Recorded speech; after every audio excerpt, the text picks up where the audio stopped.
We will hear argument first this morning in Case 24-539, Chiles versus Salazar. Mr. Campbell. Thank you, Mr. Chief Justice, and may it please the Court. Colorado forbids counselors like Kaylee Chiles from helping minors pursue state disfavored goals on issues of gender and sexuality. This law prophylactically bans voluntary conversations, censoring widely held views on debated moral, religious, and scientific questions. Aside from this law and recent ones like it, Colorado hasn't identified any similar viewpoint-based bans on counseling. These laws are historic outliers.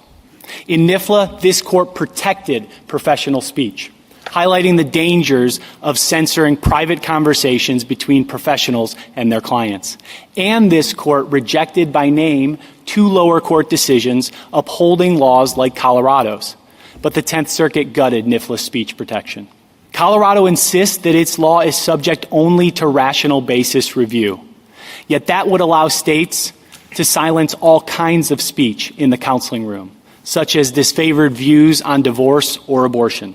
If heightened scrutiny doesn't apply, states can transform counselors into mouthpieces for the government. Here, Colorado can't satisfy any level of heightened scrutiny. It didn't seriously consider any less restrictive alternatives, and Colorado can't prove harm because it hasn't cited a study focusing on what's at issue here, voluntary speech between a licensed professional and a minor. Nor can Colorado deny that many people have experienced life-changing benefits from the kind of counseling that Ms. Chiles wants to provide. The First Amendment doesn't permit Colorado censorship. I welcome the Court's questions. In its introduction of its brief, Colorado says that the only thing that the law prohibits therapists from doing is performing a treatment that seeks the predetermined outcome of changing a minor's sexual orientation or gender identity because the treatment is unsafe and ineffective. One, is this what Colorado argued below?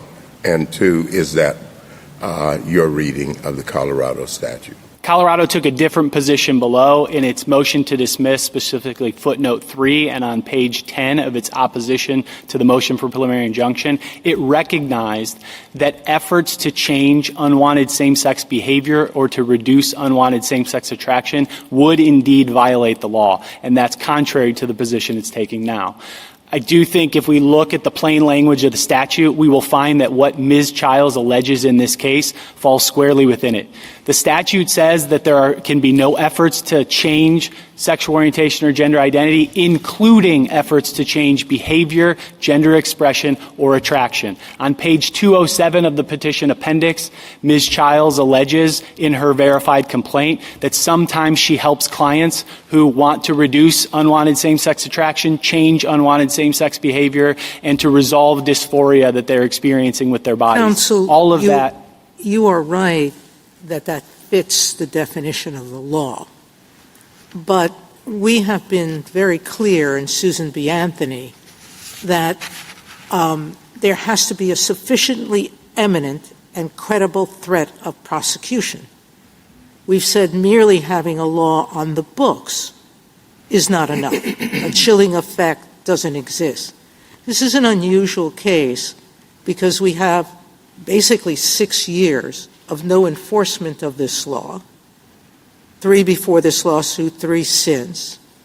And we have the entity charged with administering the law saying we're not going to apply it to your kind of therapy. So how does that fit into being an eminent threat of prosecution? Yes, you have an argument. They've disavowed it. How does that give you standing? I don't believe that the state has disavowed enforcement. The state is relying on a misreading of the allegations in this case to say that there's no standing, but they have not disavowed enforcement. If Colorado truly believed that it wouldn't enforce the law and that Ms. Chiles wasn't... So tell me what kind of disavowal you would need to find no standing. Would it be sufficient to say that consent, which is what your complaint claimed, that your therapy is consensual talk therapy, where you would seek to change the behavior of a child only if that's what they want? correct? Am I articulating it correctly? That is certainly an aspect of what No, Ms. Chiles I don't want alleges. an aspect. Define your talk therapy, and then when they get up, they can tell us whether they're disavowing any enforcement of that kind of talk therapy. I would go back to what I referenced before, which is Petition Appendix, page 207. Counselor, please answer my question. I'm trying to answer What is your question. talk therapy, and that you want them to say they will not enforce it against?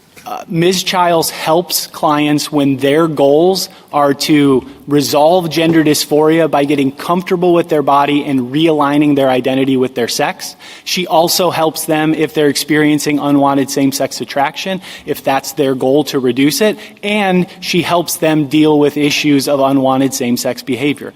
That's the kind of counseling that we've alleged in the complaint. And here there's Would a credible... any of that include what's talked about as aversion therapy, which is encouraging them to vomit, encouraging them to go into electric shock treatment, encouraging the typical aversion therapy? No, Ms. Chiles does not do any of that. All she does is speech in her counseling. And so what behavior does that include? Does that include date other people of the opposite sex? No, she does not. That's not the kind of counseling she engages in. She engages in a discussion where her and the clients explore the concepts of identity, behavior. So go back to my last part of my question. If they disavow enforcement of that kind of talk therapy, do you have standing in this case? We still have standing in this case. Over the last few weeks, there have been anonymous complaints filed against my client, and those complaints are now being investigated by the state of Colorado for allegations that she's violating the very law that we're challenging. So we had a credible threat of enforcement before because there's no disavowal. Anyone can file a complaint at any time, which this court recognized bolsters a credible threat of enforcement in SBA list. But now that the state is actively investigating our client for supposedly violating this law. Okay. We're in a vicious cycle, because if they get up here and say they're disavowing, then they won't be investigating. But regardless, if they disavow, it's only based on not only a misreading of the statute, but also a misreading of the allegations in the complaint. As we pointed out in our reply brief, there are often uses of portions of quotes. And the state of Colorado is ignoring the rest of the sentences in the allegations. Once those are read, just as the lower courts found, there is standing in this case. Counsel, how does your position change if, in addition to the counseling, there is more, I'll call medical treatment, whether it's medications, shots, whatever? Does that alter your position? It certainly does alter our position. So as this court talked about in NIFLA, when speech is incidental to regulated conduct, then that changes the analysis. And so if we were in the medical context and there was something like administering drugs, performing procedures, conducting examinations, that would take it outside of the arguments we're making. How about if it's different just bucket. both? In other words, the speech isn't incidental to giving somebody a prescription for medicine. It's speech and it's giving somebody a prescription for medicine. It would depend on how closely connected they are. So if the speech is describing how to take the medication, then that would be incidental. Right. But if the speech is the speech that your client engages in, and in addition, she engages in something that's non-speech, would we look at it separately or would we look at it as a package? If they're sufficiently disconnected, I think you would look at them separately. And my client doesn't have the authority to prescribe drugs because she's not a psychiatrist. And the state of Colorado recognizes that there's a very big difference because it treats psychiatrists under Section 240 of the code and it treats counselors under 245. And that's a recognition that it's just different regulation when medicine is at issue. In this case, Colorado is violating the promise that this court laid out in NIFLA, which is that states should not manipulate private conversations between licensed professionals and clients. Beyond so that, how would this apply to a malpractice suit? Let's say that we think that this is content discrimination and it triggers strict scrutiny. Would your client then be subject to a malpractice suit? she would be subject to a malpractice suit, but she would have the protection of the rigorous elements of malpractice. She would be able to show that she's not violating the standard of care, that she would be able to establish what the standard of care is. She would be able to show there's no harm and there's no causation. Well, I assume there would be a battle about the standard of care with, competing experts, competing medical associations. Colorado's pointed to some professional associations in this case.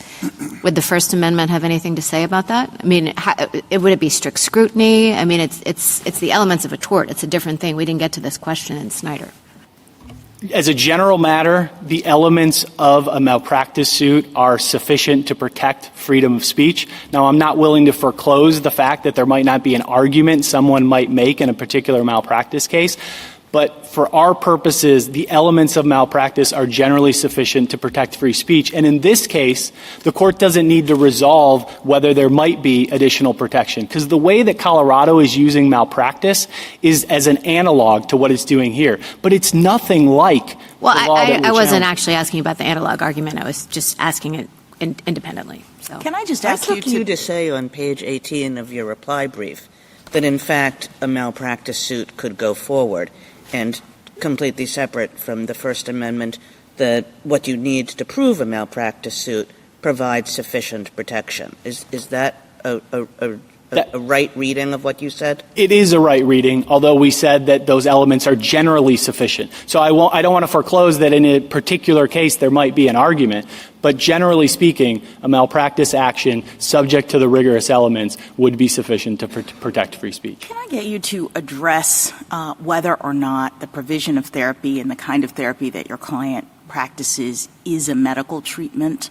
I mean, I understood the sort of basis of the Tenth Circuit's view to be that she's a licensed professional who is providing medical treatment, but your answers to the Chief Justice and Justice Kagan suggested that you're putting the practice of medicine on one side and her therapy on another. So I'm just unclear as to whether or not you're categorizing her therapy as a medical treatment. I don't believe that we are categorizing it that way, but I don't think it matters, because the First Amendment depends on the difference between speech and conduct, not on the difference between treatment and non-treatment. So in my response to But I guess the argument that the Tenth Circuit seemed to find persuasive was that if you are in the world of medical treatment, you are regulating conduct, that the medical treatment itself is an activity that is being licensed and that is being performed, and that it really isn't speech, that speech is the tool that is being used, just like in other medical treatments. You have scalpels, you have, tools that medical professionals use to accomplish certain goals and to provide treatment. And so in that sense, I think their argument was that speech is incidental to the provision of this medical treatment. So I guess we need to understand whether her therapy qualifies as medical treatment. The question is whether her speech is incidental to conduct. That's what the court said in NIFLA. It said that if there's professional conduct, then speech that's incidental to that could be regulated. So treatment is not conduct in your view, medical treatment. If the treatment consists only of speech, then it doesn't trigger the speech incidental to conduct doctrine. And here we're just in First Amendment land where there is full, robust protection. That's why I answered the Chief Justice's questions differently and acknowledged that if there was conduct in the practice of medicine going on, it changes the analysis. But I guess it seems very odd that you could have two scenarios where you have two licensed professionals both attempting to provide treatment to an individual, say, for the same issue, that, the person says, I'd like to live consistently with my biological sex. I feel that I'm not doing that. I'd like your help. Medical professional A treats that quote-unquote condition with medication. Medical professional B treats that condition with talk therapy. And I guess under your theory, those two scenarios are sufficiently different from a constitutional perspective that one could be allowed and the other not. I think that's potentially correct, because the First Amendment would apply to the speech. Just because therapy. Words are being used to accomplish the therapy in one scenario and No. not the other? No, because only words are being used in the one scenario. Again, if there is a combination of words and conduct, I think that takes us into a different realm.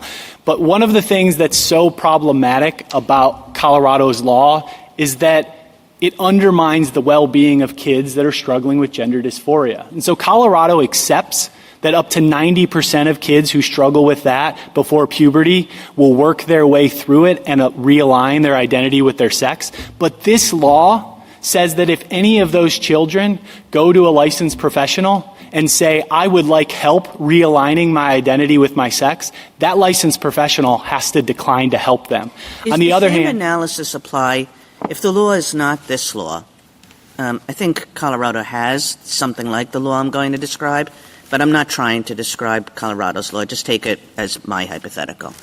If instead of this law, which really focuses on the kinds of treatment it is and the kinds of goals everybody has, it just says you're subject to penalties if you do any medical treatment, and that includes talk therapy, that deviates from the standard of care. And then it goes on to say something about how we find the standard of care. And suppose that sort of law was applied to your client. Is it the same analysis or a different one? I think it's a similar analysis. So if a law like that were applied against my client and all she did was speak, then I believe that the strict scrutiny analysis would apply and the government would have to satisfy it. But the underlying analysis would change somewhat too, because my client under those circumstances would be able to establish that the kind of counseling she provides is consistent with the standard of care versus under the current law, she's not able to make that showing. Right. So she is able to make that showing under my hypothetical law, but you're saying still not, that she would have a kind of separate argument that there needed to be strict scrutiny applied. She would. She would be able to argue that, and that would require the other side to show that what she's doing is causing harm, because that ties into what this court's recognized in cases like Brown under strict scrutiny. Thank you, counsel. Justice Thomas, Justice Alito, Justice Sotomayor. Counselor, in your introduction, you appeared to be applying strict scrutiny. One of the factors you said is the state has not pointed to a study that shows that talk therapy is harmful. I don't believe strict scrutiny always requires a study. I mean, look, I'll give you a hypothetical. A state tells dietitians, don't encourage anorexic patients to engage in more restricted eating. All right? I don't think the state has to provide a study to show that advice is not sound. Do you agree? Justice Sotomayor, I think that might be true, but that's because that kind of hypothetical is very different than what we have here. So explain the difference. In that hypothetical, the counselor or dietitian is telling the client to do something that directly harms their body. In this case, Ms. Chiles is trying to help gender dysphoric kids avoid. That begs the question, because there are studies that say that this advice does harm the people emotionally and physically. But putting that aside, you agree then that you don't always need a study. An absolute statement like that misstates the law. No, what I agree is that if what the state is getting at is a statement by a professional that's telling someone to harm their body, that's a different category. But if we're in a situation like this, where there's debated science, where the counselor is trying to help the child achieve their goals, then absolutely the standard this court set in Brown would apply, which requires a showing of causation. So there's only one circuit that has applied strict scrutiny to this kind of thought therapy. It's the 11th. The others, the 9th and the 3rd, have not. You seem to be encouraging us to apply strict scrutiny here. And the question I have, we're not a court of first review on this issue. Why don't we send it back? I'm assuming that the 3rd and the 9th didn't apply strict scrutiny because they thought they'd have a problem with applying it to this law. Why should we be breaking our normal pattern in this case? because there is ongoing harm every day. Ms. Chiles is being silenced, and the kids and families who want her help are unable to access it. It's very similar to what this court did last term in the Mahmood case, where the two lower courts had decided the case on rational basis review, and when this court decided that strict scrutiny was the proper Remember, I analysis. dissented. I do remember that, Justice Sotomayor. Justice Kagan? Do you think if there were the exact opposite kind of law, so this is a therapist that, consistent with the child's goals, is trying to get the child, to accept a gay identity or a trans identity. So it's exactly the same statute, but it's just flipped around. Same argument? Strict scrutiny would apply to that unless there was conduct involved. If there was conduct and that conduct was unlawful, then the speech integral to unlawful conduct doctrine would apply. But if it's only speech, then yes. Right. I'm assuming that your caveat, unless there was conduct involved, applies to your case as well, right? That applies symmetrically to both, unless there was conduct involved that was of that kind. That's correct. Okay. So symmetrical. Correct. Okay. What do you think? Suppose, you argue in your briefs that this law has viewpoint bias in it. And suppose that that was accepted.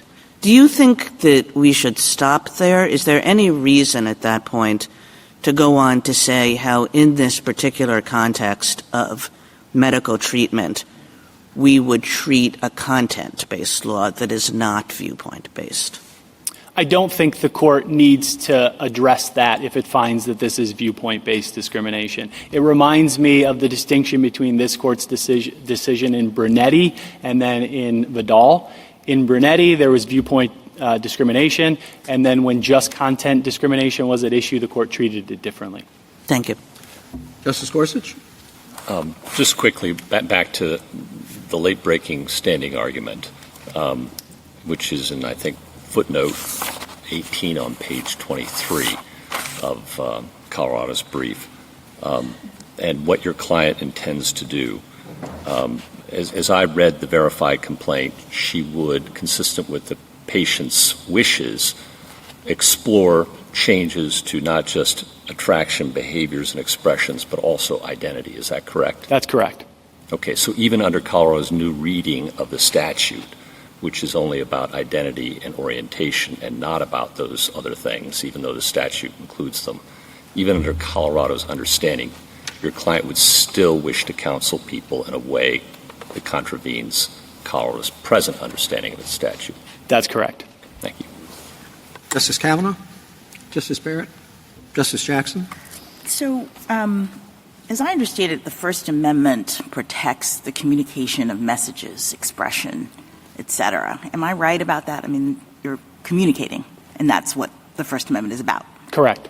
So I guess I'm still just struggling with whether a therapist who is acting in their professional capacity to help someone achieve their goals is really expressing the kind of message or expressing a message for First Amendment purposes. I understand if Ms. Chiles here were writing an article about conversion therapy or writing or giving a speech about it. But it's just a little puzzling to me that she would stand in a different position than a medical professional who has exactly the same goals, exactly the same interests, and would just be prescribing medication for that rather than her talking with the client.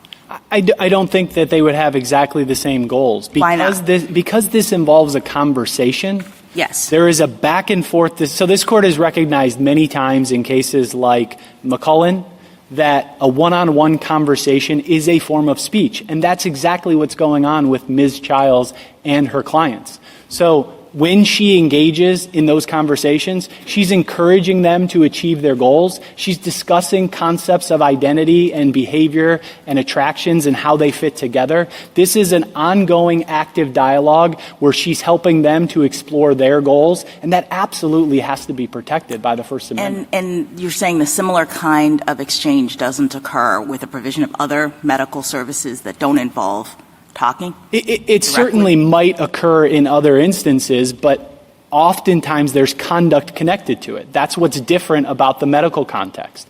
And I'm sorry, can I just ask you again what Justice Sotomayor asked, which is why wouldn't we send this back if you're right about strict scrutiny? Because and let the lower courts apply that Because standard? there is irreparable harm going on right now. Ms. Chiles is being silenced. The kids and the families who want this kind of help that she'll offer are being left without any support. No, I understand, but strict scrutiny is not necessarily fatal, right? We have cases in which strict scrutiny was applied and it was surmounted. So why wouldn't we give the lower courts a chance to evaluate whether there's sufficient evidence here for the state to actually go forward with this regulation? Because we were arguing for strict scrutiny in the trial court, so Colorado knew that was our position, and they had an opportunity to make their record. But the evidence that they submitted and the expert materials undermine their case. The expert materials admit that they don't have any study addressing precisely what's at issue, or specifically focusing on precisely what's at issue here, which is voluntary conversations between a licensed professional and a minor. Their expert materials also recognize that they cannot prove harm. We've cataloged all the places in their expert materials on page 22 of our reply brief where they concede that. And lastly, their own expert materials recognize that many people have experienced life-changing benefits from this kind of counseling. Again, the APA's own report talks about how this helps people because they're able to align their life with their religion. They're able to find deeper relationships with God. They're able Doesn't to Colorado have some evidence that conversion therapy more broadly is harmful? I mean, I think there are like 25 states or something who have similar laws. So someone has some evidence related to the harmfulness of this activity, right? Colorado certainly cites studies, but those studies suffer from significant flaws. The main flaw in all of them is that they lump together dissimilar approaches. They treat voluntary conversations the same as shock therapy. Thank you. Thank you, counsel. Thank you. Mr. Mupan? Mr. Chief Justice, and may it please the Court, Colorado's law is subject to strict scrutiny under the First Amendment for three straightforward reasons. First, the law restricts speech based on content and viewpoint. It prohibits petitioner from counseling minor clients to help change certain feelings and behaviors. It is thus subject to strict scrutiny unless an exception applies. Second, the law falls outside the exception for regulations of conduct that only incidentally burden speech. There is no separate non-speech conduct being regulated here.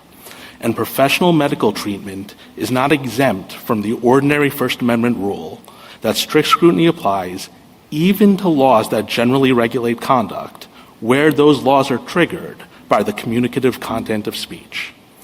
Third, the law falls outside any historically grounded exception.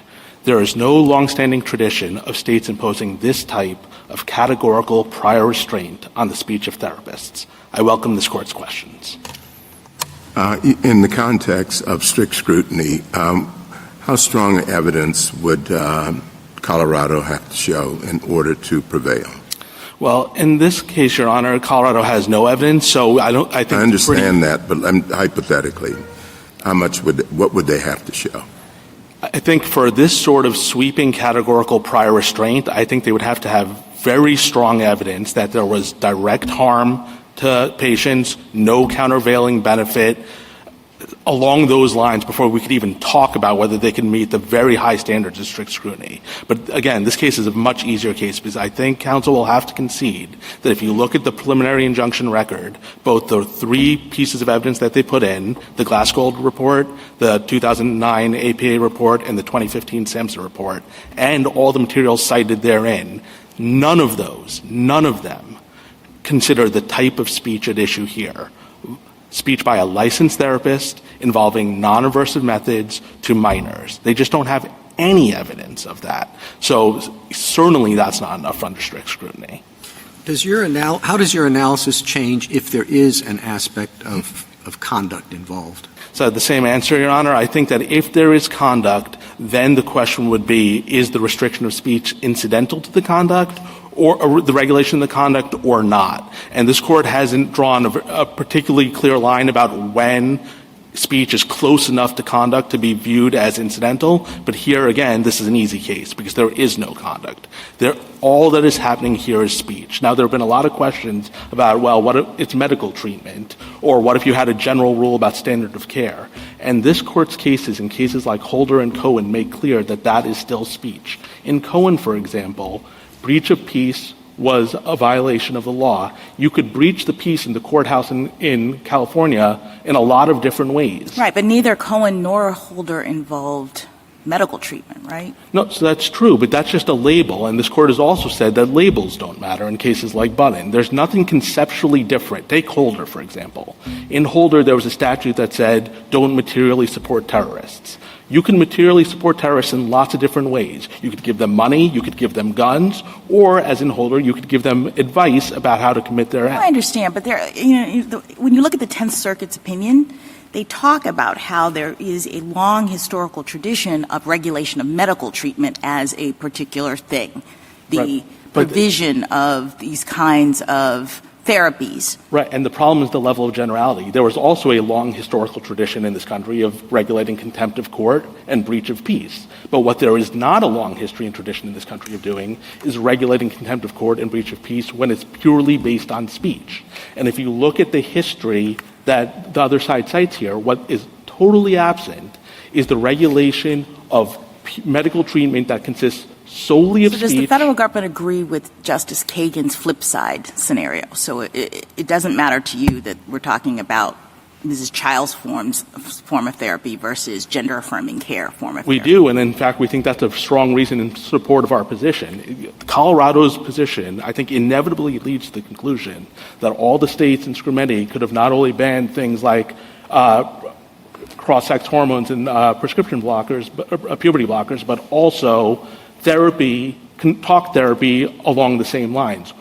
Even starker, in the 1970s, it was the standard of care, professional consensus, that being gay was a mental illness. So on their position, a state in the 1970s could have made it illegal for a therapist in the state to counsel a gay patient that they weren't mentally ill. That just cannot be right under the First Amendment. Can you address Justice Sotomayor's question from before about whether we should apply strict scrutiny, assuming we think it applies here, or remand it to the Tenth Circuit to do so? What does the United States want to say about that? So you could remand, but we think, like in Mahmoud, this is a case where it would be probably fairly appropriate to actually just resolve the case here. Why? And for two reasons. One is there is ongoing irreparable harm to the petitioner because of the restriction of their speech. And the second is the evidentiary record here is totally clear that they can't satisfy strict scrutiny. If you look at the record on what's in the preliminary injunction record, there is just no evidence that this type of speech, not aversive therapy, not speech by non-licensed professionals, not speech to adults, but speech to minors by licensed therapists. Do you have just last question from me? Standing, what's your position on the late-breaking standing argument? So precisely because it's late-breaking, first of all, I think the most important thing is its mootness, not standing. The question is whether there was a credible threat of enforcement for standing purposes. There clearly was, because as counsel said, if you match up paragraph 87 of the complaint with the statute, the conduct that petitioner wanted to engage in is clearly covered by the plain text of the statute. So, and most were talking about mootness because the government has come in now and suggested that somehow the plain text of the statute doesn't apply, or they're not going to enforce the statute despite that. And we don't think that in these circumstances, when the state comes in post certiorari and advances a fairly implausible reading of their statute, that that should be enough to defeat standing. If I could say one more thing about how implausible their reading is, as I understand their position, it seems to be that the language after including isn't independently sufficient. You have to be trying to change behavior orientation independently. If that was true, it would equally apply to aversive therapy. So if someone went into a therapist's office and said, I don't want to be gay anymore, I don't want to engage in same-sex conduct, if the therapist said, look, I can't change your orientation, but I can try to change your behavior, and I'm going to use electroshock therapy, according to the state, as I understand their position, they seem to be saying that that's not covered by their statute. I find that awfully hard to believe. And that just sort of underscores how implausible their reading of the statute is, and perhaps why it showed up on footnote 18 after the court granted cert. Thank you, counsel. Justice Thomas, anything further? Justice Alito? If we thought that this statute engages in viewpoint discrimination, does that have a bearing on whether we should decide whether it satisfies the applicable constitutional standard or remand the case? I think it makes it even clearer why it fails strict scrutiny, but I think even as a content-based restriction, it pretty clearly fails strict scrutiny. Thank you. Justice Sotomayor? We keep going back to the question of the studies and what's the strongest list tick off. The thing that gives me pause in not applying strict scrutiny or in applying it is that none of the studies say that talk therapy is harmful. Is that correct? And Colorado. For this type, for talk therapy by a licensed therapist to minors, they don't have any studies that say that that is either harmful or ineffective. And indeed, they often concede that they don't have that. The 2009 APA report expressly acknowledges at pages JA 221 and 256, expressly acknowledges that they don't have evidence of that. And if you look at the Glasgow Declaration, which is after 2009, she too doesn't cite anything. If you look at the studies that she cites in her declaration, all of them are conflating either aversive and non-aversive or licensed and non-licensed or minors or adults. They just don't have anything. And this comes up to the court after a PI hearing. And if the strict scrutiny applies, they bore the burden, and they just don't have anything. Thank you. Justice Kagan? Mr. Mupon, you have an evocative example in your brief which I want to pick up on, which is, let's say there's a school of psychotherapists that think that the best way to deal with suicidal patients is to go dare them to commit suicide. And you basically say, yes, strict scrutiny applies, but don't worry, it could be satisfied in a case like that. And I just want you to run through that and tell me why you think strict scrutiny applies and why you're confident that it could come out the way you think. So I'll say a couple things about that, Your Honor. So first, we think strict scrutiny applies if the law was structured the way this law is. Yeah, that's what I'm saying. So if it was a categorical prior restraint. So if it was a categorical prior restraint, we think strict scrutiny applies because it's content-based, it's not incidental to any conduct, and there isn't any history or tradition of imposing that sort of prior restraint. So we think you're in strict scrutiny. As to why we think you could satisfy strict scrutiny, because that type of speech has utterly no redeeming value. It might be the type of speech where you don't even need a study because it's so obviously harmful. Yeah. There's no real benefit. Is that the right analysis? I mean, when I think about Brown, which I found one of the most difficult cases that I've ever encountered on this court, you know, we really did insist, no, you need to have studies. You need to have a kind of scientific showing of causation rather than rely on your intuitions that, of course, this causes harm. And why wouldn't that be true in a case like this? And if it's not true, if you're right, are we basically diluting our strict scrutiny standard in a way that will come back to haunt us elsewhere? So I guess what I would say is this, Your Honor. If you were not confident in your judgment, then you probably should require studies. But if you were confident, and I think on a case like that you probably should be, it would be enough. But what I absolutely agree with is that you should not dilute strict scrutiny. It's important that strict scrutiny retain its rigor where it applies, but it's also important, as this court held in NIFLA, not to create additional exceptions to the general rule that content-based restrictions are subject to strict scrutiny. And if you take a step back, the other side just doesn't have any doctrinal or historical basis for getting this out of strict scrutiny. They can't say it's conduct because there is no conduct. They can't say it's history because there is no relevant history. All of their arguments would blow a massive hole in this court's case law, emphasizing that its treatment is inconsistent with Holder and Cohen, which says that the fact that you could point to some other law that generally regulates conduct isn't enough if the particular speech is what's triggering that content-based restriction. Thank you. Justice Gorsuch? Justice Kagan's hypothetical, could you point to a long history against assisting suicides? You could, but whether there's a long history of speech related to that, especially in a context where where if suicide wasn't unlawful. There have been convictions for could counseling people to commit suicide and encouraging them to do so, and providing and maybe providing a substantial step toward. Those have been all over the books for hundreds of years. It's true. It's a little trickier because I don't want to – I agree with you that that's a potential additional argument the state could make. I wouldn't want to leap to that because it would turn on things like – speech versus conduct. Is suicide prohibited, so it's unlawful conduct? No, it's not. No, it's not, but assisting is.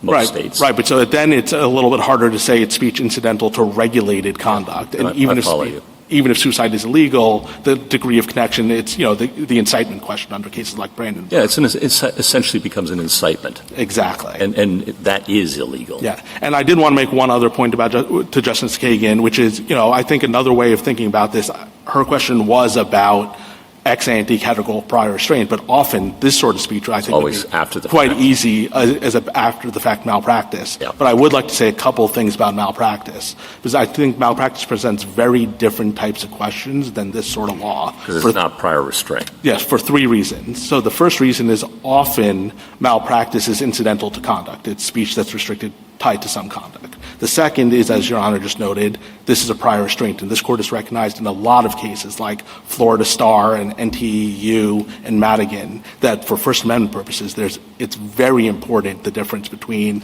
letting someone speak and then adjudicating individually that speech after the fact rather than categorically banning it ex ante. And the third and related point is, as a matter of history and tradition, we have a long history and tradition in this country of malpractice. Now, how that history and tradition cashes out for this type of speech is a tougher question, to be candid. But what is not a tough question is there is no history and tradition for this sort of prior restraint. Thank you. Justice Kavanaugh? Justice Barrett? Justice Jackson? Can I ask you about licensing? You talked a lot about malpractice, but don't states tend to tie licensing requirements to the standard of care? And so if we had a situation like this in which a state licensing board disciplined a doctor for a speech-based practice outside of the standard of care, would that doctor have a First Amendment defense? So there is a long history and tradition in this country of licensing, and even licensing for people who engage in speech. What there isn't a long history and tradition of is, as a condition of that license, imposing a prior restraint on the types of speech they engage in. And we know from NIFLA that the mere fact that there's a license isn't enough to obviate First Amendment review. Obviously, the whole point of NIFLA, it was regulating. But NIFLA was a notice scenario, right? It wasn't for a licensed clinic. No, I understand, but it wasn't connected to the provision of services to particular people. That was part of the analysis. And so I guess what I'm saying is a doctor who's providing services pursuant to a state license, I'm just trying to understand how the First Amendment protects that doctor from providing therapy that is outside the standard of care. Well, because in NIFLA itself, the Court made clear that part of the reason it was rejecting a professional speech exception is because it was very worried about the risks of the state interfering with the doctor-patient discourse. And it gave as an example how in certain authoritarian governments, they do things like tell doctors you can't tell patients about birth control. Yeah. Those people are all licensed. And so if there was some sort of argument that because you're licensed, all of a sudden the state can tell you what to say and what not to say to your patients, those very harms, the precise harms that NIFLA pointed to, could happen. Can I ask you just one final question, just sort of from a very broad perspective? I'm wondering why this regulation at issue here isn't really just the functional equivalent of scrimetti. I mean, I realize that there were two different constitutional provisions at issue, but the regulations work in basically the same way, and the question of scrutiny applies in both contexts. So it just seems odd to me that we might have a different result here.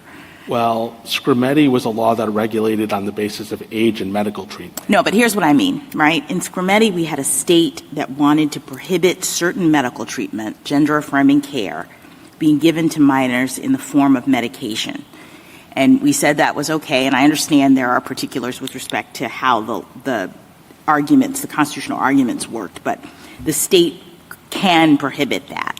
Here we have a state that wants to prohibit gender-related medical treatment in the form of talk therapy, but we now have the First Amendment that is inhibiting the state's ability to do that. And I'm just, from a very, very broad perspective, concerned about making sure that we have equivalence with respect to these things? Well, from a very broad perspective, there shouldn't be equivalence because obviously we have a First Amendment. So when you because have talk therapy, the speech is what is at the core for you. It's not necessarily the state's interest in protecting minors from what it believes to be certain harmful treatments. Just like in Holder, the state had a very compelling interest in stopping material support of terrorism. Right. But when you stop terrorism through speech versus from conduct, the analysis is Got different. it. All right. Thank you. Thank you, counsel. Ms. Stevenson? Mr. Chief Justice, and may it please the Court. Throughout its history, this Court has recognized that state power is at its apex when it regulates to ensure safety in the healthcare professions. Colorado's law lies at the bullseye center of this protection because it prohibits licensed professionals from performing one specific treatment because that treatment does not work and carries great risk of harm. No court has ever held that a law like this implicates the First Amendment, and for good reason. First, the law applies only to treatments. That is, only when a licensed professional is delivering clinical care to an individual patient. In that setting, providers have a duty to act in their patient's best interest and according to their professional standards. The First Amendment affords no exception. Second, because this law governs only treatments, it does not interfere with any First Amendment interest. It does not stop a professional from expressing any viewpoint about that treatment to their patient or to anyone else. And because Colorado's law regulates treatments only, and because it enforces the professional standard of care, the law falls squarely into the reasonable regulation of professional conduct that does not trigger First Amendment scrutiny. Petitioner's argument, on the other hand, cannot be reconciled with history, precedent, or common sense. A state cannot lose its power to regulate the very professionals that it licenses just because they are using words. A healthcare provider cannot be free to violate the standard of care just because they are using words. And a state cannot be required to let its vulnerable young people waste their time and money on an ineffective, harmful treatment just because that treatment is delivered through words. Petitioner asked you to enjoin a bipartisan law passed by 25 different states, but she did not put one single piece of evidence into the record. Not a single expert, not a single study, not a single mental health professional willing to endorse conversion therapy. And there is a mountain of evidence to the contrary. On this record, we request that you affirm the denial of preliminary injunction. I welcome your questions. If petitioner were a non-therapist, would this be protected speech? So I wanted to mention our law covers physicians as well. They are also subject to the conversion therapy ban. But if you're talking about a non-professional, I think it would. Our argument is premised on the notion that there is a special relationship between a healthcare provider and a patient, where that patient is in a position of vulnerability and dependency on the healthcare provider, and the healthcare provider owes fiduciary duties to act in that patient's best interest only. In Colorado, are there only healthcare providers who provide this sort of service? No, the law accepts, I don't know factually if there are, but the law exempts religious ministers and ministries from this, and there is also a group of people called life coaches who could perform this therapy. So what exactly transforms speech in that context to speech that is protected in that context to speech that is not in the therapist context? It is the relationship between a healthcare provider and the patient that establishes this special context. And again, if you go to a life coach or you go to someone else, they're not licensed by the state. You're not expecting them to be complying with standards of care. You have a different expectation. When you're going to see a licensed healthcare professional who owes you fiduciary duties, your expectations are different.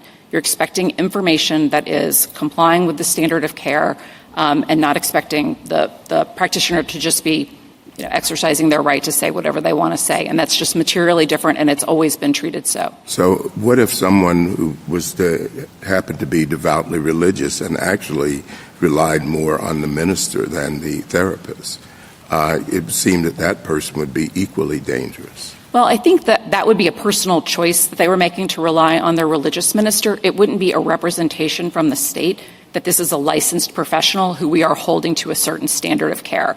And so the expectation, at least vis-a-vis the state license, would matter a lot.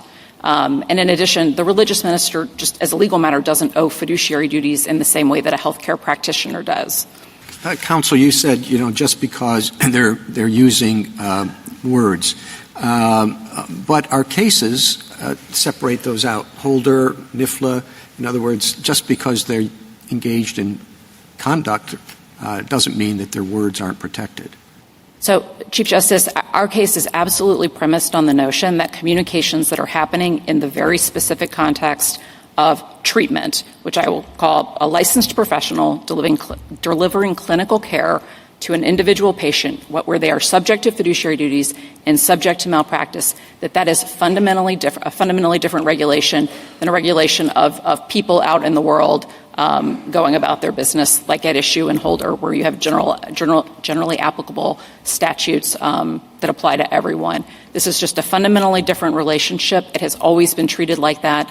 In NIFLA, the court talked about the fact that longstanding torts for malpractice did not implicate heightened First Amendment scrutiny, and I think that analysis is exactly the same here. Malpractice, you're dealing with that same individualized relationship, and this is the exact same context. Ms. Stevenson, I want to ask you what Justice Kagan called the mirror image question, and Mr. Mupon and Judge Hartz's example about homosexuality in the 1970s was professionally considered to be a mental health disorder.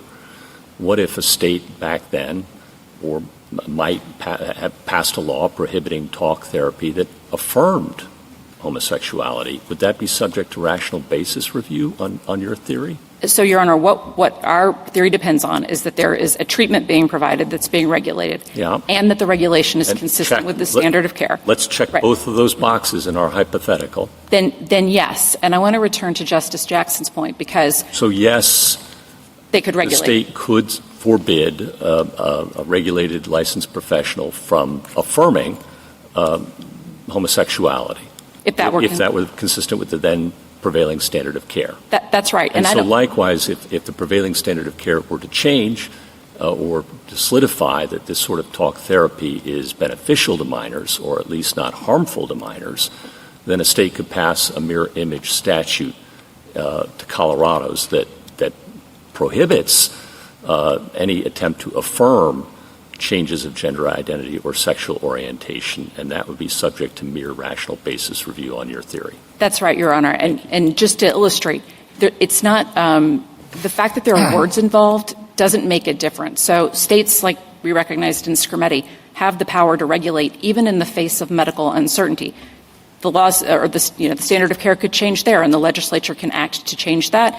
And so even in cases where medical uncertainty exists, you think that the state could pass such a law prohibiting ex ante speech that would affirm gender identity changes or sexual orientation changes or homosexuality? I don't think you have to reach that question in this case because I'm asking about the logic of your argument. And I think you just said states can regulate even in the absence of medical consensus in this fashion. Is that right? Where there are no words involved and no First Amendment issue raised. And I'm asking we're talking about speech and we're talking about therapy, talk therapy. That's what I want to get at. And I think you're saying that if there's medical consensus, states surely could pass mirror image laws. And I think you're saying, but I want to make sure, that even in cases where there's medical uncertainty, the state could so regulate. You could reach a holding in this case that said, yes, treatment is treatment, and this can be, it doesn't matter whether it's consistent with the standard of care or not. We would urge you to reach a narrower holding in this case. I understand that, but I'm asking you to answer my question. Could a state, when there's medical uncertainty, and we normally provide, this Court has many times said, when there's medical uncertainty, we defer to state judgments. And I think you're saying that yes, I think the logic of your position has to be yes, and I'll let you go as soon as you give me an answer up or down on the state of medical uncertainty and whether they could pass mirror image laws.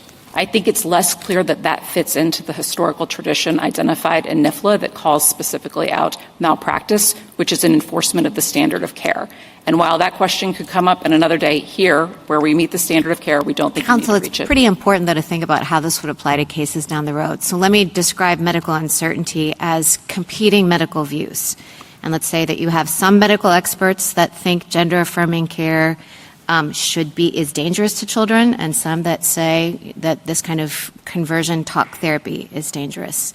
Can a state pick a side? So it's not, I want to be very clear. It's not that the medical community says, we just don't know.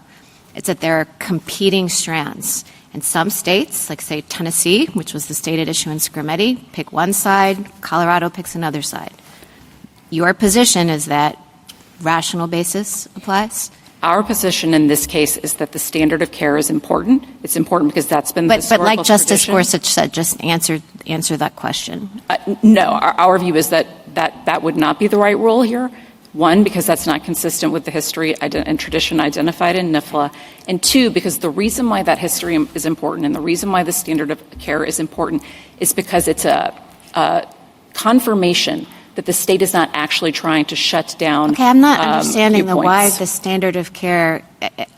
Tell me. I mean, maybe I'm not following you.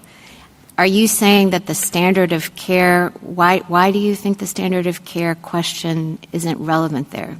Because wouldn't that be a situation in which Colorado is essentially saying that the standard of care, that we're essentially looking at expert evidence and saying that we think this is what's appropriate, that we shouldn't have this kind of talk therapy, and Tennessee's choosing a different one as a matter of its state law? Or am I not understanding that correctly? What I'm saying is where there is a First Amendment issue raised and the state can show we're regulating a treatment and we're regulating consistent with the standard of care, there is a confirmation, a security that the court can have that there is no other motive going on to suppress viewpoints or expression. And that's what's consistent with... So Colorado's law would trigger rational basis, but Tennessee's hypothetical law would be strict scrutiny. If it were against the standard of care. So there's no mirror image. Counsel, can you define standard of care to help us? Is the standard of care a medical consensus about what should happen in the situation? It's the same standard of care that would apply in a malpractice case. Yes, that is how. So it's not a situation in which you have competing doctors and there isn't a consensus on what is supposed to happen. Correct. No, but I think you could have that. In my hypothetical, I'm saying that there might be a dispute in the medical community, is my hypothetical, where you have some experts saying that this should be the standard of care and others saying something different. That was the hypothetical. Well, the question would be, is the regulation enforcing the existing standard of care? And you're describing a situation where it sounds like there would be many viable options under a standard of care? Yeah. Right.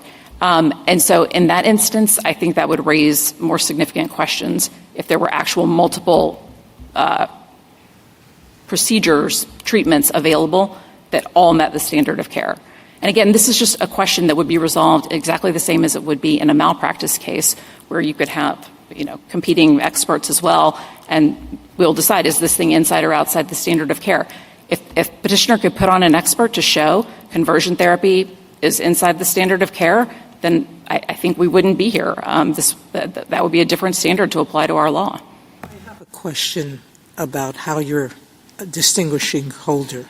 It was a generalized law against providing material support to terrorists, but you seem to be suggesting that if there was a bar association rule that said it's a breach of your duty as a lawyer if you tell terrorists how they can break the law, that would be subject to rational basis review. So I think that, again, the critical aspect of the relationship is that there is a duty between the professional and the receiver of the professional services.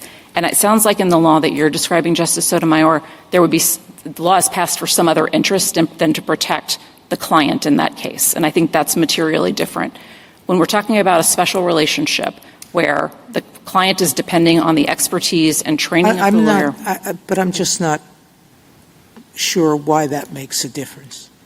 If we're talking about the speech aspects of it, why that becomes any less protected.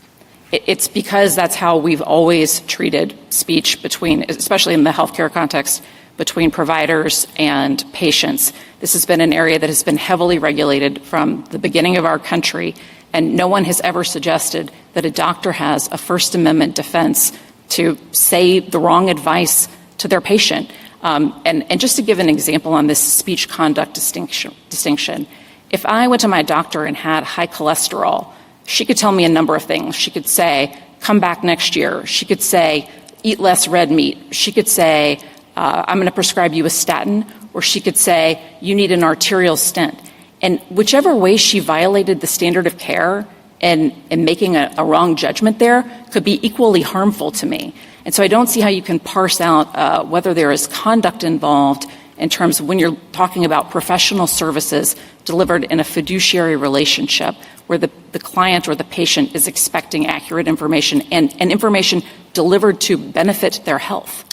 I don't really see a difference between the argument that you're making now and the argument that I thought we rejected in NIFLA, that professional speech is a special category that's outside normal First Amendment scrutiny. But let me put that aside and ask about your interpretation of the statute at this stage in the litigation. And let me give you this example. Suppose an adolescent male comes to a licensed therapist and says he is attracted to other males but feels uneasy and guilty about those feelings, and he wants to end or lessen them and asks for the therapist's help in doing so. Under your interpretation of the statute, is that banned? So, Your Honor, our interpretation of the statute turns entirely on whether the purpose of the therapy is to change the person's sexual orientation or gender identity. If that what is the answer to my question? Is that banned or is it not banned? If the therapist told him or he asked, can you help me become straight, the answer would be it would be banned. If it was, can you help me cope with my feelings as to how I am and how I want to live my life, that's permitted. And all of that comes why doesn't the situation that I've just described fall squarely within the terms of the statute, which says that conversion therapy includes, quote, efforts to eliminate or reduce sexual or romantic attraction or feelings toward individuals of the same sex? If those things are undertaken with the purpose of changing orientation or identity, then they violate the statute. That's not what your statute says. This is the way we've interpreted the statute from the beginning of this case. It's the way both of the lower courts interpreted the statute. It's the way every state that has this statute interprets it. And the reason why is because the harms from conversion therapy come from when you tell a young person, you can change this innate thing about yourself. And they try and they try and they fail and then they have shame and they're miserable and then it ruins their relationships with their family or... Well, I understand. This is where the harm comes from. I understand all of those arguments. What I don't understand is how you can square your interpretation with the plain meaning of this statute. Are you suggesting that everything beginning with the word including is irrelevant? You just want all of that deleted from the statute? No, it's illustrative. And so, for example, one of the ways that people try to engage in conversion therapy would be by saying, look, you need to start dressing like a boy, and then that will make you change your gender identity. That's a way you could go about that. But if the minor wants to start dressing like a boy to match his gender identity, not because he thinks it's going to change. That's just not the way language works. Suppose that there's a rule that says you may not bring any dangerous animals in the park, including pit bulls. Doesn't that definitively provide you can't bring a pit bull into the park? Yes, because a pit bull is a subsidiary of a dangerous animal, but I don't think you can read an including to contradict the anchor term. So here, conversion therapy is an effort to change orientation or identity. If you read it to not mean that, then you've ruined that part of the statute. All right, I'm sorry, go ahead. I was just going to say, I can't say I like meat, including tomatoes and celery. That doesn't make any sense, and that's how we read the statute. And again, have been consistently read the statute that way from the beginning of this case in every pleading that we filed. If you recall the example that I gave you, I'll give it to you again because I want to contrast it with another situation. So in the first situation, an adolescent male comes to a licensed therapist and says he's attracted to other males, but he feels uneasy and guilty about those feelings. He wants to end or lessen them, and he asks for the therapist's help in doing so. The other situation is a similar adolescent male comes to a licensed therapist, says he's attracted to other males, feels uneasy and guilty about those feelings, and he wants the therapist's help so he will feel comfortable as a gay young man. It seems to me your statute dictates opposite results in those two situations based on the viewpoint expressed. One viewpoint is the viewpoint that a minor should be able to obtain talk therapy to overcome same-sex attraction if that's what he or she wants, and the other is the viewpoint that the minor should not be able to obtain talk therapy to overcome same-sex attraction, even if that is what he or she wants. Looks like blatant viewpoint discrimination. As I heard your examples, I think they would both be permissible because it didn't sound like in either case the goal was to actually change sexual orientation. And again, that's the touchstone because that's where the harms come from.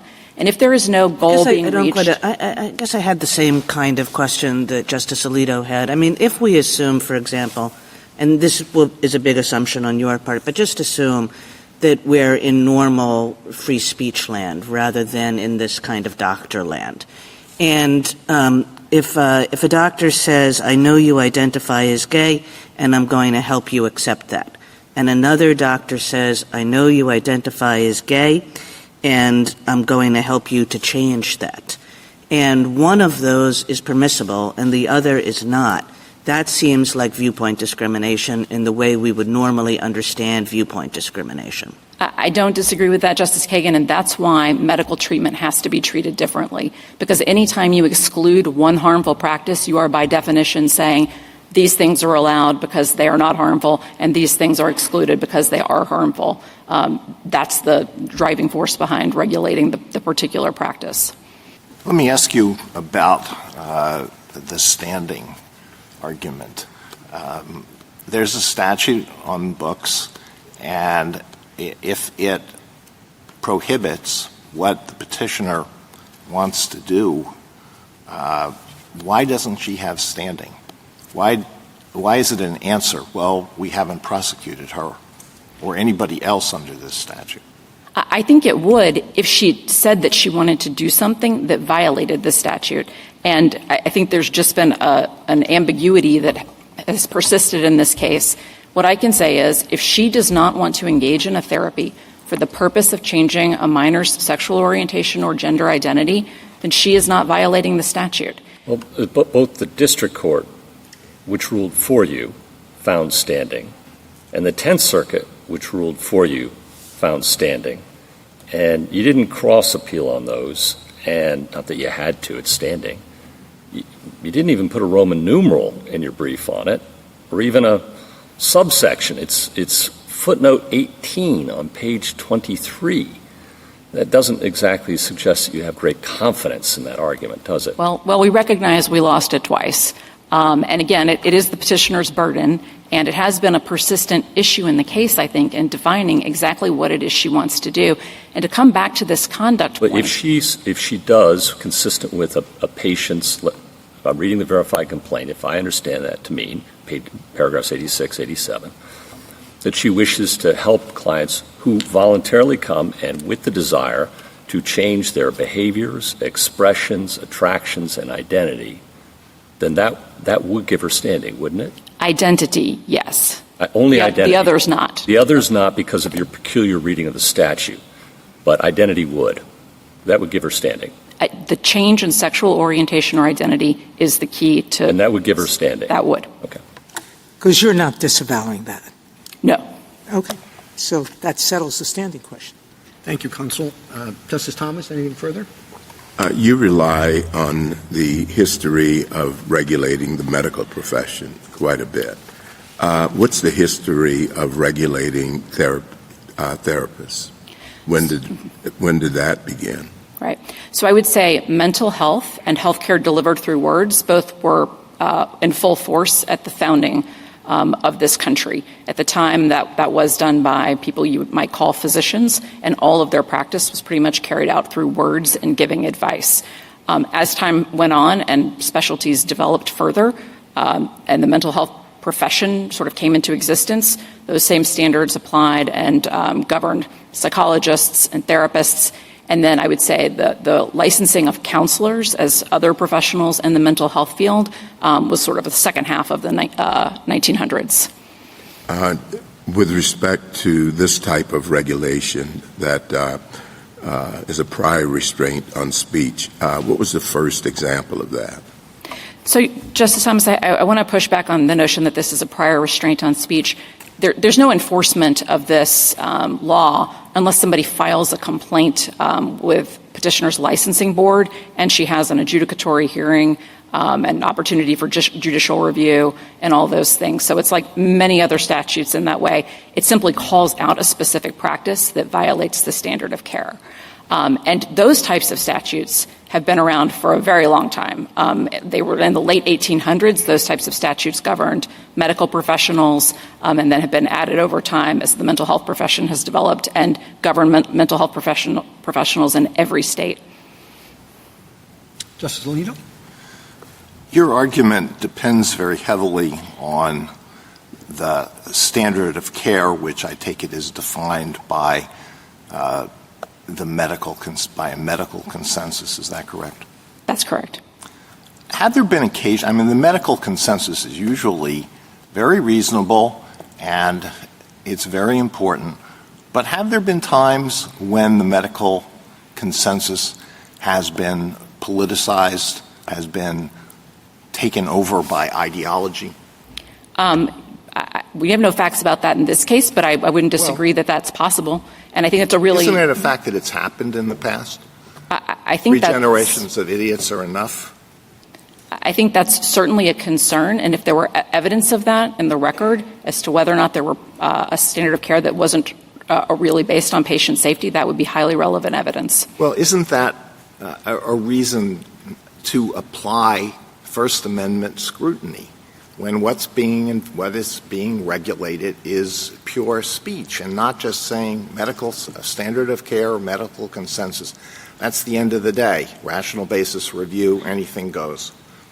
No, Your Honor, because again, when we're talking about words used to deliver medical treatment, those issues are the same whether you're talking about words being used or whether you're talking about medical practices that don't involve words. Those issues are the exact same. And there is nothing about this statute, for example, that stops anyone from sharing any opinion about conversion therapy or about how the consensus on that was reached. And again, in this case, there is just no evidence of any motive by either the Colorado legislature or any medical association to reach this conclusion on anything based on anything other than protection of minors and a decades-long record of research. Was there a time when many medical professionals thought that certain people should not be permitted to procreate because they had low IQs? I don't know that, but I will accept the premise. Was there a time when there were many medical professionals who thought that every child born with Down syndrome should be immediately put in an institution? I don't know that, Your Honor. Thank you. Justice Sotomayor? Justice Kagan? I could go back to your example about having high cholesterol and all the various things that a doctor could say. And I don't think anybody wants to remove doctors from liability or any kind of professional sanction for giving utterly wrong medical advice just because the giving of that advice involves words, right? So if the doctor said you can lower your cholesterol by going out and eating dessert every meal, we would think that was not a good thing for a doctor to say, and we wouldn't say, the First Amendment has something to do with this. But I guess I have this feeling that that's a different kind of case, that is a case where the speech is incidental to whatever conduct it is that the doctor is offering. Whether it's, you should take this pill or you should do these eating practices or so forth and so on.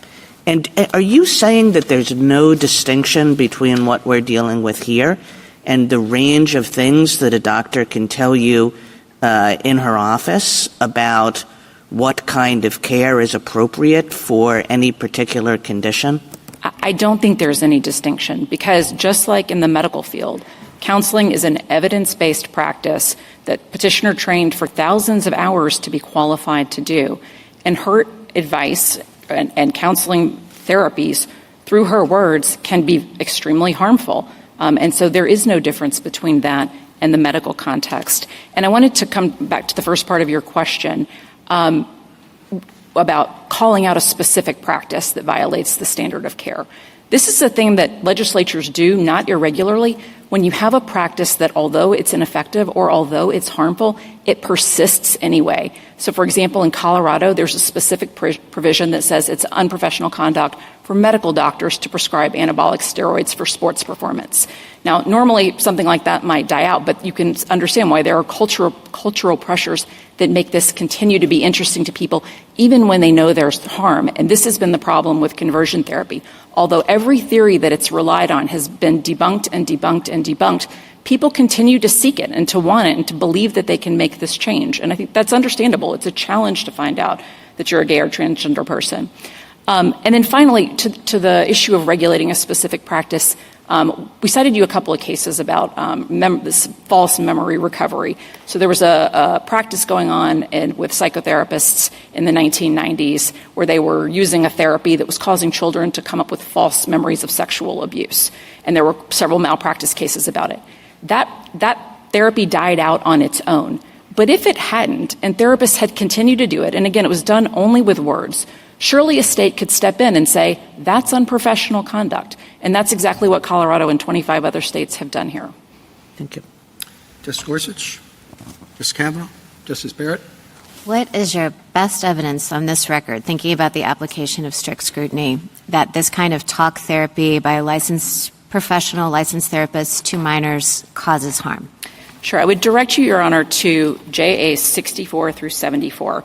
And I do want to note this particular argument about this specific study came up for the first time at 10th Circuit oral argument. And I think had we had an opportunity, we could absolutely have put in even more evidence to nail this down in the district court. But if you look there, our expert walks through all of the research that's been done since 2009. Aversive practices have not been in use since the 1980s or before, so all of these studies do not concern aversive practices at all. And then I would direct you specifically to the Green study and the Turbin study. The Green study looked at 34,000 13 to 25-year-olds who had gone through conversion therapy, and after controlling for other factors, found there was a 2 times rate of attempted suicides among that group. And in the Turbin study, Dr. Turbin looked at 27,000 participants. This was specifically on gender identity change efforts, including people who had received those efforts at under the age of 10. He looked specifically at childhood exposure and found association with adverse mental health outcomes in adulthood, including suicide ideation and attempts. This question about whether it's voluntary or not, that's just not an issue that had ever been raised to focus on. And especially with children under 10, I don't even know how you would assess that. I would also direct you to Dr. Turbin's amicus brief, though, where he further describes the techniques that he used in his study to show how much they would align with, I think, what petitioner would imagine that she would want to try to do. And then you have to put it in the context of people have been trying to do conversion therapy for 100 years with no record of success. There is no study, despite the fact that people tried to advance this practice, that has ever shown that it has any chance of being efficacious. And again, the harm from it comes not from the aversive practice. It comes from telling someone there's something innate about yourself you can change, and then you spend all kinds of time and effort trying to do that, and you fail. But you bore the burden. She didn't have to show that it was efficacious, right? You had to show that it caused harm.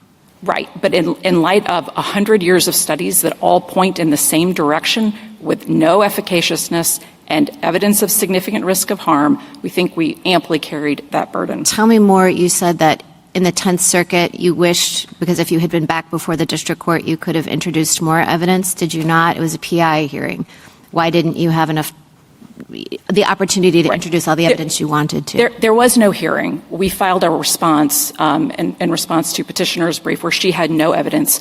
We put in a 60-page expert declaration covering all of this, and including not just the studies, but the fact that all of the theories underlying conversion therapy have been debunked. Initially it was homosexuality is a pathology that we need to treat. That's been debunked. Then it was homosexuality is caused by trauma. That's been debunked. Then it was homosexuality is caused by a relationship you have with your parents.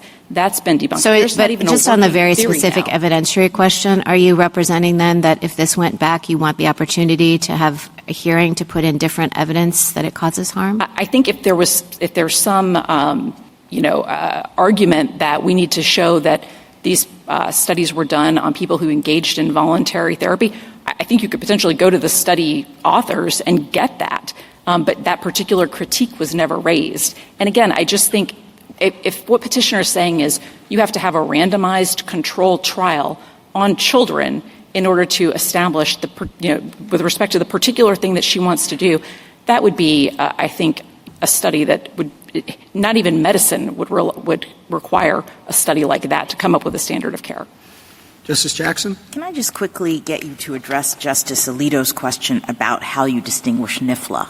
You have definitely focused very clearly on the special relationship, the professional context, and the fact that this is medical care being provided in a counseling relationship.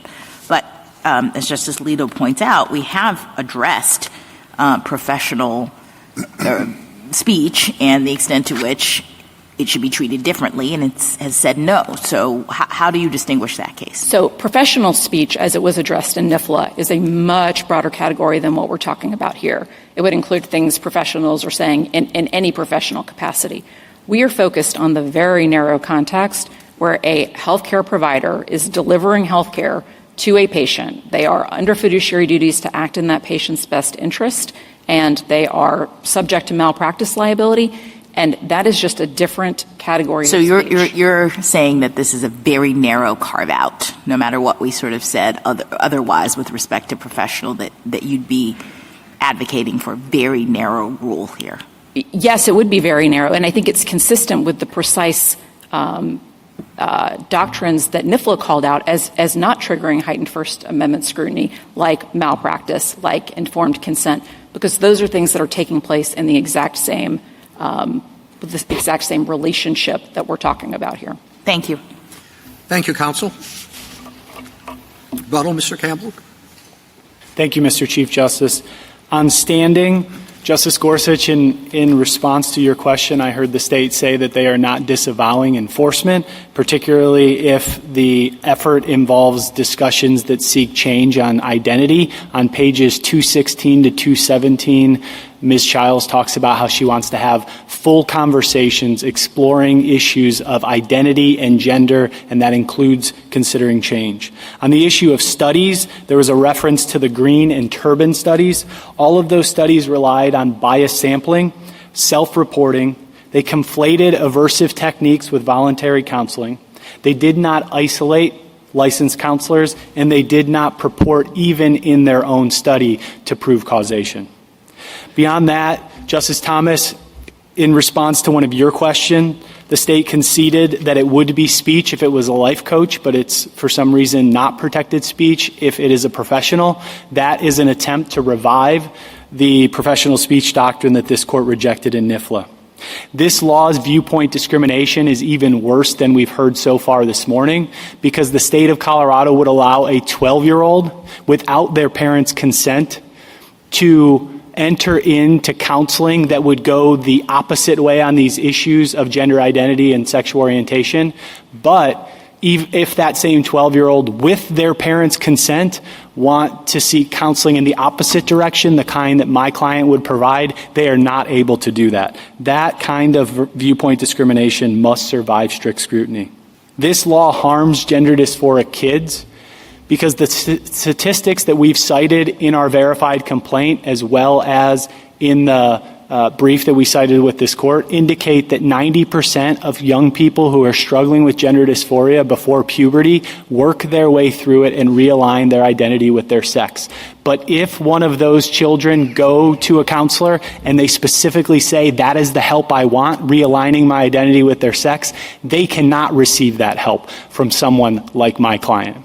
Moreover, if they're continuing down the path of transition, then unfortunately they get locked into that path, and eventually it leads over 90% of the time, once they start down the path of social transition, it will lead to the route of medicalized transition, which the Cass report tells us comes with a lot of harm and devastation.